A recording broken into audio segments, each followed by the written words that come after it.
Mais bien sûr, l'azote moléculaire n'a pas de transition infrarouge, donc on ne peut pas la voir au télescope. C'est quelque chose qu'on ne voit pas, personne n'a imaginé qu'on pouvait la voir. Et s'il y a de l'azote, c'est qu'elle est en équilibre avec de l'azote liquide. Il y a un brouillard à couper au couteau, il fait moins de 200 degrés. Enfin bref, il n'y a pas d'eau à la surface. Et donc, d'étape en étape, ça commençait à poser des problèmes quand même, parce que cette vie qui est réputée partout prenante, elle n'y était pas. Alors je résume ici d'une image en fait ce qui s'est passé en 20-30 ans depuis le Luna 1. En haut, vous avez, et tout le monde le sait ici, ce qu'était le système solaire vu à l'époque, c'est-à-dire au télescope. Et vous avez essentiellement des points non résolus, où il y a les 4 petits points, bien sûr, c'est les satellites galiléens, je ne les ai pas tous mis. Mais bon, la Terre était une masse infinie sous nos pieds, on ne sait pas que la Terre était ronde. Vous savez qu'à l'époque, si vous ouvrez les bouquins de cosmogonie des années 60, on démontrait que la Terre était ronde. Il faut voir d'où on vient quand même, quelque part. Donc voilà, et puis en 30 ans, on a eu des cartes d'état-major de tous ces objets. Le spatial qui nous a permis d'aller voir ça de près a été véritablement à la source d'une révolution de notre compréhension des choses. Et s'il y a un mot qui vraiment traduit ces 30 ans, pour moi c'est le mot de diversité. Personne, aucun journaliste de science-fiction ou écrivain n'aurait pu imaginer ce qu'on a vu avant. Je crois que la science a été bien plus loin que tout ce que le cerveau aurait pu... C'est ahurissant ce qu'on a découvert. Et progressivement, on s'est aperçu qu'effectivement, ce que je vous disais tout à l'heure, il y a bien une origine commune. En plus, Kant et Laplace avaient raison.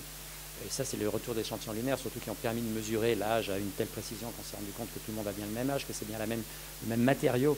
Comment, à partir d'un même point de départ, est-ce qu'on a pu, au bout de 4,5 milliards d'années, obtenir une telle diversité avec, bien sûr, cette idée quels sont les moteurs de cette évolution? Il y a des moteurs de l'évolution planétaire, et en fait, tous les gens de mon métier travaillons là-dessus. Qu'est-ce qui fait que les planètes évoluent de cette manière-là? Et c'est bien sûr un sujet passionnant, avec cette idée derrière qu'on a tous, qui est d'expliquer en particulier la Terre. Comment se fait-il que la Terre, que l'on pensait être commune avec tout le reste, apparaît avec ce qui est aujourd'hui, bien sûr, ses grandes spécificités? Je n'en citerai que 2-3, mais pour vous montrer, c'est un rapport avec ce que je vais vous dire après, parce que je pense que l'exploration martienne, elle est essentiellement là.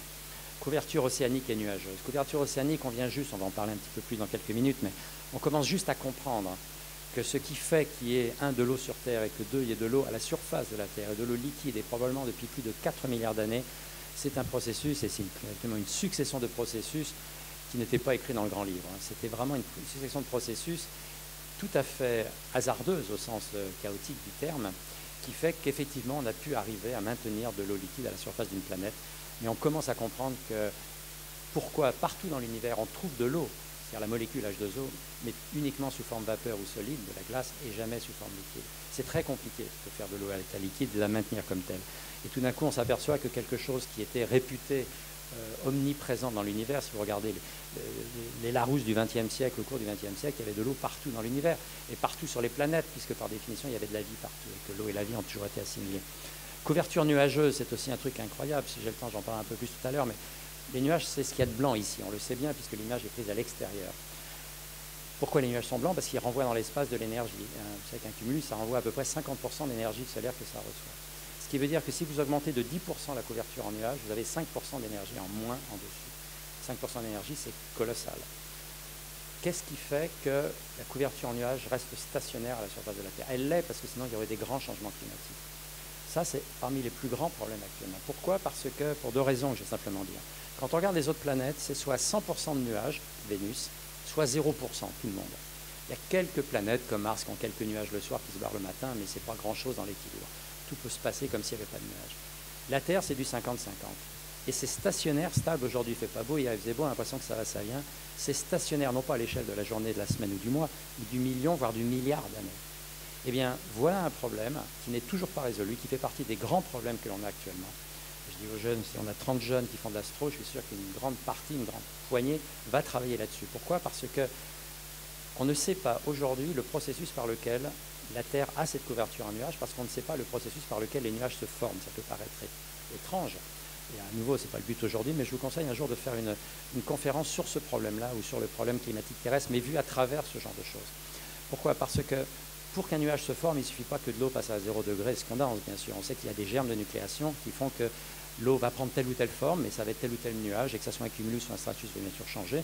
Et selon le germe de nucléation, ça va pleuvoir ou pas, et ça va faire disparaître éventuellement votre nuage. Donc, ce sur quoi le nuage va se condenser est fondamental. Et bien sur Terre, on ne sait toujours pas sur quoi c'est. Est-ce que c'est des traces d'uranium cosmique? Est-ce que c'est des débris de comètes qui arrivent qui cassent dans la stratosphère et qui finissent par arriver? On ne sait pas sur ça. Et comme on ne sait pas le processus, à nouveau, je vais être rapide parce que ce n'est pas le but ici, D'ailleurs, je veux dire, il faudra m'arrêter à un moment donné, donc n'hésite pas. J'ai fait en sorte, j'ai pas pris mon chargeur donc à un moment donné, le maire, il s'arrêtera, mais vous verrez que ça fait partie des difficultés que j'ai, c'est d'être court.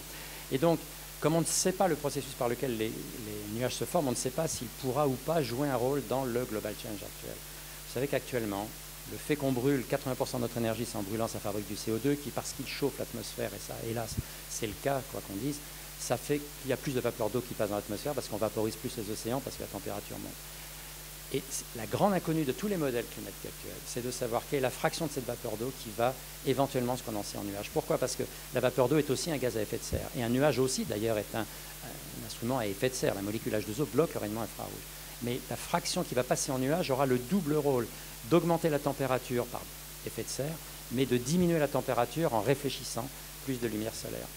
Eh bien, cette inconnue que l'on a là, on ne sait pas encore la régler. C'est la grande inconnue du modèle climatique qui va gérer l'élévation ou pas de la température de ce siècle. Et comme vous le savez, c'est une des choses importantes. Eh bien, je n'aurai pas le temps ici, mais je peux vous dire que l'une des choses qu'on fait sur Mars actuellement, c'est essayer de comprendre la nucléation des nuages pour essayer ensuite de pouvoir le transposer à la Terre, parce que Mars est un système beaucoup plus simple, entre autres pour cela. Et on a un petit espoir ici de comprendre, à partir de ce qu'on voit sur Mars, la manière dont sur Terre les choses se font et pourrait éventuellement les forcer.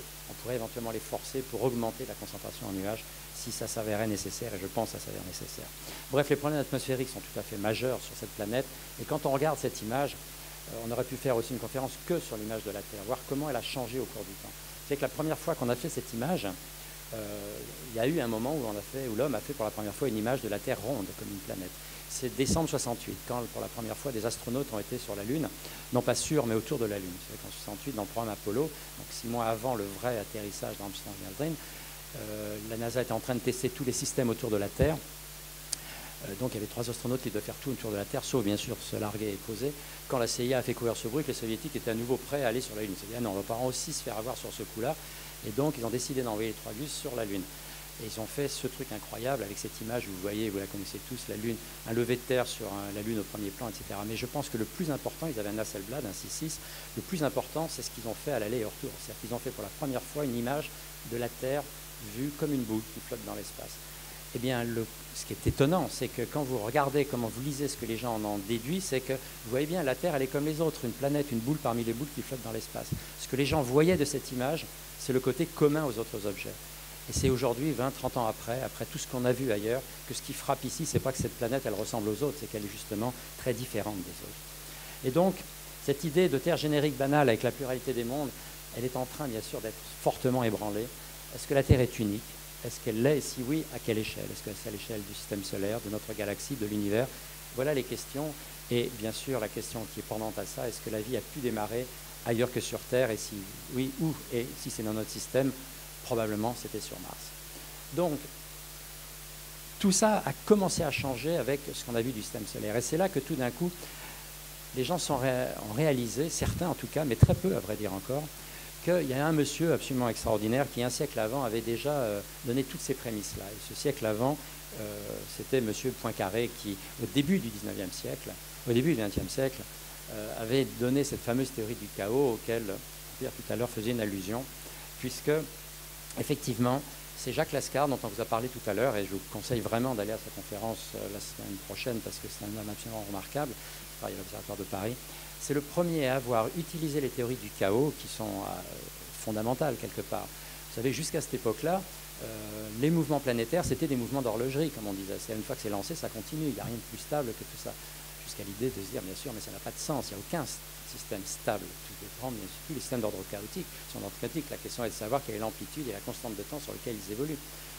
Et Jacques Lascard, pour la première fois, a montré quelque chose d'extraordinaire. Ça va faire 20 ans l'an prochain. Quand on réalise, il était vraiment... c'est plus qu'une intuition, c'est un calcul là pour le coup. Il a montré en particulier quelque chose sur lequel on reviendra, et vous verrez pourquoi, qu'on doit à la Lune énormément de choses. La Lune a bien des effets sur la Terre, et celui-là est bien connu maintenant, mais il n'est pas du tout trivial, hein. Il ne sort pas d'une phrase comme ça, c'est très difficile à expliquer d'ailleurs avec peu de mots, même lui, qu'on doit à la Lune un effet très particulier gravitationnel sur la Terre, c'est que l'angle de 23 degrés autour duquel on tourne en 24 heures, qui tourne comme une toupie, ce qu'on appelle le mouvement de précession, et simplement en tournant avec une période de 25 000 ans, sur une orbite qui n'est pas strictement circulaire, mais un tout petit peu elliptique, suffit à expliquer les glaciations. Les glaciations terrestres, ça c'est connu bien sûr bien avant lui, sont connues par ça. Mais bien sûr, on imagine que et ça fait plus ou moins 5 degrés simplement d'écart en température. 5 degrés de plus ou de moins, ce qui est ce qu'on attend pour ce siècle, c'est ce qui est responsable des glaciations avec des effets énormes. Eh bien, on imagine que si cet axe de 23 degrés, on ne sait pas pourquoi il est de 23 degrés, il n'y a absolument rien qui le fige à ça, et on a toutes les raisons de penser que cet angle, au contraire, il n'a pas de raison de rester stable, il devrait osciller. Et si cet angle se met à osciller, vous imaginez bien que si la ligne des pôles commence à regarder le soleil, ça va faire des changements climatiques autrement plus importants. Qu'est-ce qui fait que cet angle de 23 degrés reste stable, qui est la clé, bien sûr, de la stabilité climatique de la Terre depuis plus de 4 milliards d'années? Eh bien, c'est la Lune. C'est lui qui a montré que la Lune a un effet gravitationnel important, de stabiliser cet angle de 23 degrés à cette valeur-là, 23,3, à 1 degré près, 1,2 degrés près. Il y a cette oscillation de 1 degré, mais elle est suffisamment faible et lente pour fabriquer des variations climatiques faibles aussi et lentes. Et qu'une grande partie, bien sûr, de la stabilité du vivant sur Terre, on le doit à ça. Il a dit ça juste au moment où on commençait, j'en dirai un mot tout à l'heure, comprendre comment la Lune est formée. Et à partir du moment, et vous allez voir que la formation de la Lune n'est pas un processus qui était aussi de forte probabilité. Et c'est comme ça qu'on s'est aperçu progressivement que si vous rajoutez tous les ingrédients qui ont été nécessaires pour arriver où nous en sommes, dont l'apparition de la Lune avec un choc tout à fait particulier, eh bien on commence à voir que les probabilités chutent assez fortement. Donc on en est arrivé progressivement à cette idée sur laquelle on est actuellement, que finalement la Terre et toutes les planètes, pas seulement la Terre, sont des mondes qui, chacun d'entre eux, sont extraordinairement spécifiques. Et c'est de ça dont je parlais beaucoup. Et ça, c'est arrivé juste avant que on découvre, comme vous le savez, je vais dire juste un mot là-dessus, mais un quand même, par ces deux personnes remarquables, Mayer et Queloz, qui sont donc deux astronomes de Genève, que vous avez sûrement peut-être même fait venir ici, et qui ont découvert donc en 1995 pour la première fois que l'idée selon laquelle autour des étoiles environnantes il y a des planètes est une idée juste, hein, parce qu'on en a découvert. Alors, à nouveau, cette idée qu'autour de toutes les étoiles il y a des planètes, je vous l'ai dit avec Giordano Bruno, je vous l'ai dit avec Kant et Laplace, ce n'est pas une idée jeune, bien sûr. Donc on peut dire, qu'est-ce qu'ils ont trouvé? Eh bien sûr, de l'idée d'abord à la vérification observationnelle, il y a un monde. Et ce monde, donc c'est en soi déjà extraordinaire. Mais ce monde est d'autant plus important que ce qu'ils ont trouvé ne correspond à ce que personne, je dis bien personne, n'avait pu prévoir, y compris ceux qui étaient exactement dans le domaine, d'ailleurs, quand on y réfléchit. Ils auraient pu, mais ils ne l'ont pas fait. Ce qu'ils ont trouvé, comme vous le savez maintenant, c'est que autour de certaines étoiles, celles-là, puis ensuite toutes celles qui ont suivi, on trouve des planètes qui sont des planètes du type de Jupiter, des planètes géantes, mais plus près de leur étoile, 10 fois plus près de leur étoile que ne l'est Mercure. Or, ça c'est quelque chose, c'est pour ça qu'elles tournent suffisamment rapidement pour que, si on n'a que quelques nuits d'observation, on arrive à les voir. Bien sûr, il y a un biais instrumental et observationnel, c'est les seuls qu'on peut voir, parce que pour voir une planète indirectement, ce qui est le cas, il faut qu'elle soit plutôt de grande dimension et très près de l'étoile pour avoir une récurrence suffisamment grande pour qu'on vérifie que c'est bien un mouvement planétaire. Donc bien sûr, il y a un biais observationnel. Mais ça a posé immédiatement une question tout à fait fondamentale, que je dois mettre ici. Alors, passer le diagramme, c'est pour dire que l'essentiel des planètes, c'est comme ça, des rayons proches de celui de Jupiter, vous voyez, et à des périodes orbitales qui se mesurent en jours. À nouveau, ça pose un vrai problème, parce que pour former une planète géante, hein, l'idée qu'on s'en fait en tout cas, c'est qu'on ne peut la faire que loin. On ne peut pas former une planète géante près, parce que pour accréter du gaz, il faut rapidement faire grossir un noyau. Pour faire grossir un noyau, il faut que l'eau soit stable à l'état de glace. L'eau est un constituant très abondant dans l'univers. Dans notre système, il l'était aussi. Mais il faut être à 2 ou 3 fois la distance Terre-Soleil pour que la glace soit stable. Plus près, il n'y avait pas de glace, c'était que de la vapeur d'eau, et la vapeur d'eau, ça ne s'accrète pas. D'ailleurs, nos planètes, comme on va le voir, se sont accrétées à partir d'un matériau parfaitement anhydre. Quand on s'est formé, la Terre était sèche de chez sèche. Mais au-delà de 3 ou 4 unités astronomiques, il y avait de la glace, qui était un constituant majeur. Il y en avait tellement que ça a grossi très vite. Mais très vite veut dire en quelques siècles, peut-être millénaires au maximum, vous avez fabriqué un noyau qui faisait 10 fois la masse de la Terre, donc suffisamment massif pour accréter du gaz autour, alors qu'il y avait encore du gaz dans le disque. Et donc c'est comme ça que les planètes géantes sont fermées. Donc une planète géante, par définition, se fait loin parce qu'il faut qu'il y ait de la glace. Or, on la trouve à une distance de l'étoile, celle qu'on voit, tellement proche qu'il fait plus de 1000 degrés. Donc, c'est pas possible de la faire là. D'où l'idée qu'entre le moment où elle s'est formée et le moment où on la voit, elle s'est déplacée, elle a migré. C'est comme ça que la théorie de la migration est née il y a une bonne dizaine d'années, une quinzaine d'années, et que c'est encore bien sûr là-dessus qu'on travaille. Mais immédiatement, vous imaginez que si une planète géante se met à migrer, et on commence à comprendre pourquoi, ça migre essentiellement parce qu'il y a de l'interaction entre la planète géante qui vient de se former, qui est en train de se former, et puis le gaz du disque n'est pas encore entièrement dissipé. Et donc c'est cette interaction qui fait que la planète spirale en tombant vers l'étoile. Et si le gaz du disque se dissipe alors que la planète n'est pas trop proche de l'étoile, ben elle est stable. Et une planète comme Jupiter, au 10e de la distance Mercure-Soleil, c'est stable sur des milliards d'années. Donc, on observe ces objets parce qu'ils ont migré, mais on comprend bien que dans ce mouvement spiralé qui l'a fait tomber, ces planètes-là, elles absorbent tout sur leur chemin, elles bouffent tout. Donc on comprend bien que si une planète avait fait tout ce chemin, elle se retrouvait là, on ne serait pas là pour en parler. D'où cette idée incroyable. Pourquoi notre système y a échappé? Qu'est-ce qui fait que notre système, lui, il n'a pas migré? Est-ce que, par hasard, notre système lui-même serait spécifique? C'est au même moment où on s'aperçoit que la Terre est spécifique dans le nôtre, on arrive à cette idée que notre système lui-même est assez spécifique. Je vais revenir, bien sûr, dans quelques minutes là-dessus. Vous verrez que notre système aussi a été, bien sûr, la source de migration, mais très particulière. Et parce qu'elles sont particulières, on est le résultat de cette particularité, de ce spécifisme. Donc, on est arrivé progressivement à cette idée que comment est-ce qu'on fait pour partir d'une origine commune pour arriver à cette diversité? C'est qu'en fait, ce qu'on appelle une origine commune, ce n'est pas un point singulier, c'est pas comme je lâche une balle et que c'est la vitesse que je donne à ma balle à ce moment-là qui va décider de la trajectoire. Parce que cet instant-là n'est pas un instant, c'est en fait une succession de phénomènes sur lesquels je vais revenir un petit peu parce que Mars nous a aidé à les comprendre. C'est une succession de processus, mais cette succession de processus, elle ne s'est pas passée pendant 1 an, 1 siècle, 1000 ans. Elle a tenu pratiquement 1 milliard d'années, plus d'1 demi-milliard d'années. Nous sommes aujourd'hui le résultat de processus qui sont échelonnés sur près de 600-700 millions d'années. Et c'est ça qu'on commence à comprendre maintenant et pour lesquels Mars va nous aider, comme vous allez voir. Et donc, s'il y a émergence de la vie quelque part et s'il y a maintien surtout adaptatif de la vie, c'est le résultat de tous ces processus et la diversité dépend de ça. Et en fait, les gens qui, comme moi, travaillons dans ce domaine, c'est là-dessus qu'on travaille. Quels sont les processus qui ont jalonné l'histoire très précoce du système solaire? Et bien sûr, la difficulté, comme vous le savez, c'est que, je reviens dans un instant là-dessus, c'est que ces phases-là, quand on étudie la Terre, on ne les voit pas parce qu'elles ont pour l'essentiel été effacées par l'activité terrestre elle-même. Et c'est là qu'on va voir apparaître Mars, bien sûr. Et c'est maintenant qu'on prend en compte, on commence tout juste, vous allez voir que les derniers résultats datent de quelques mois seulement, on commence à prendre en compte cette succession de processus qui a amené où nous en sommes, que ça change totalement la vision qu'on peut avoir de l'évolution planétaire en général et surtout de la Terre, de la vision de la Terre dans sa géographie et son histoire.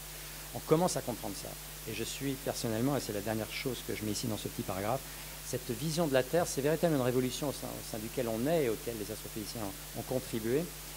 Mais cette vision de la Terre, d'une manière diffuse, elle irrigue réellement tous les pans d'activité, enfin de grands pans en tout cas de l'activité humaine, dont on parle à propos du Global Change, etc. Mais l'idée qu'on ne fait qu'un et qu'il faut faire attention parce qu'on est le résultat de toute cette évolution-là est majeure maintenant dans l'évolution des sociétés elles-mêmes. Eh bien, pour comprendre cette succession-là, il se trouve que Mars joue un rôle tout à fait particulier, donc, et Mars, effectivement, participe de cette révolution, et c'est pour ça que, vous savez que Mars et la Terre sont du même côté, on va dire, tous les 25 mois, donc à peu près tous les 2 ans, il y a un créneau favorable de lancement. Eh bien, depuis 1996, tous les créneaux, sauf un qui n'a pas été utilisé, tous les créneaux ont été utilisés pour envoyer une sonde vers Mars, quelquefois plus qu'un, et ça va continuer encore dans les 10 années qui viennent. Au moins les 10 années prévisibles. Donc c'est ça que je vais essayer d'expliquer maintenant, pourquoi les choses commencent réellement maintenant et quels sont les enjeux.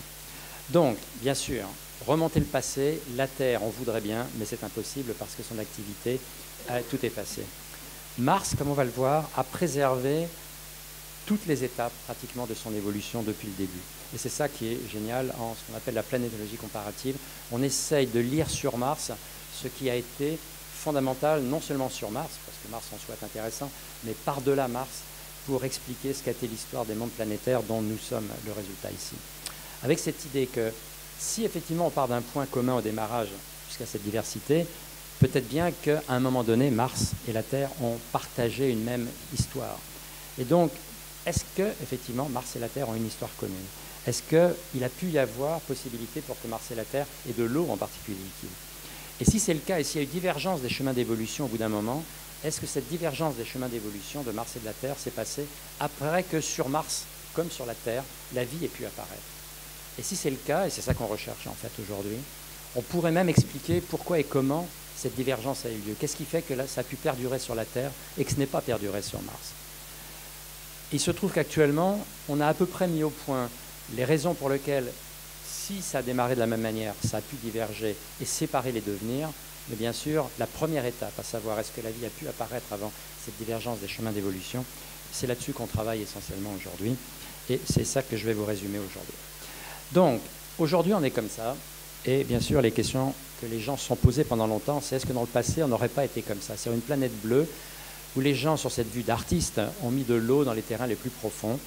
Et ce que je vais vous montrer, entre autres, c'est que cette image est profondément fausse, et que c'est parce qu'elle est fausse qu'elle a induit beaucoup de missions qui, effectivement, n'ont pas été jusqu'au bout de ce qu'on a cherché.